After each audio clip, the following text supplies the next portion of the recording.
Okey, Assalamualaikum warahmatullahi wabarakatuh. Alhamdulillah, hari ini kita telah berjaya mengadakan program ziarah mahabbah di Kampung Bukit Kenak Jetih, Besut Terengganu, dan alhamdulillah kami telah berjaya menyantuni dan membantu seramai 10 warga di Kampung Bukit Kenak Jetih, Besut Terengganu. Okey, diharapkan kotak infak yang diterima oleh penerima program ziarah mahabbah pada kali ini sedikit sebanyak memberi manfaat dan meringankan sedikit beban yang ditanggung oleh penerima-penerima program ziarah mahabbah pada kali ini. Okey, untuk penerima yang pertama ialah Encik Aziz bin Abdullah, berusia 60 tahun. Beliau merupakan warga emas yang bekerja sebagai buruh binaan dan mempunyai 3 orang tanggungan. Beliau pernah mengalami serangan jantung 7 bulan lalu dan turut mengalami masalah saraf. Penerima yang kedua ialah Puan Esah binti Saleh, berusia 69 tahun. Beliau merupakan warga emas yang tidak lagi bekerja dan kini dijaga oleh suaminya. Beliau menghidap penyakit saraf, kencing manis, darah tinggi dan sakit buah pinggang serta mengalami masalah penglihatan dan tidak dapat berjalan. Penerima yang ketiga ialah Puan Sarah binti Uthman, berusia 28 tahun. Beliau merupakan seorang suri rumah dan mempunyai seorang tanggungan. Keluarganya terlibat dalam kemalangan motosikal sehingga beliau mengalami kecederaan pada tangan, manakala suaminya patah peha dan anaknya mengalami masalah pernafasan. Penerima yang keempat ialah Puan Rosliza binti Hassan, berusia 44 tahun. Beliau merupakan seorang ibu tunggal yang mempunyai 2 orang tanggungan dan bekerja sebagai pembantu penjual di pasar malam. Pendapatan beliau hanya sekitar RM30 sehari.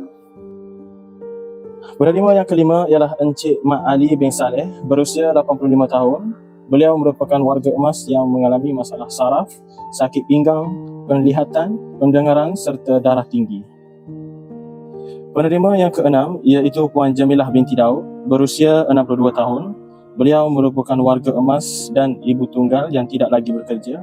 Beliau menghidap darah tinggi, kolesterol dan masalah saraf serta kedua-dua tangannya patah sehingga tidak mampu melakukan kerja berat.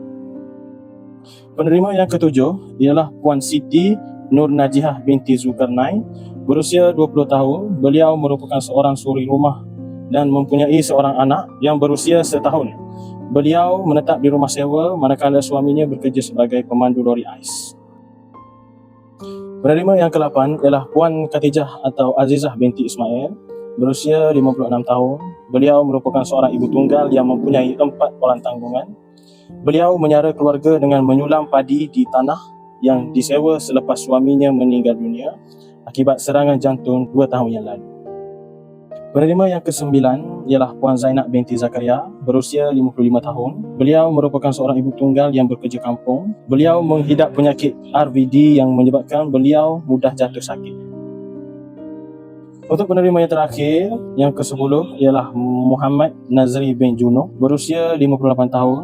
Beliau merupakan seorang OKU dan mempunyai 3 orang tanggungan serta tidak lagi bekerja. Beliau menghidap kencing manis dan masalah penglihatan, manakala isterinya menghidap strok, kencing manis dan darah tinggi serta mempunyai seorang anak OKU.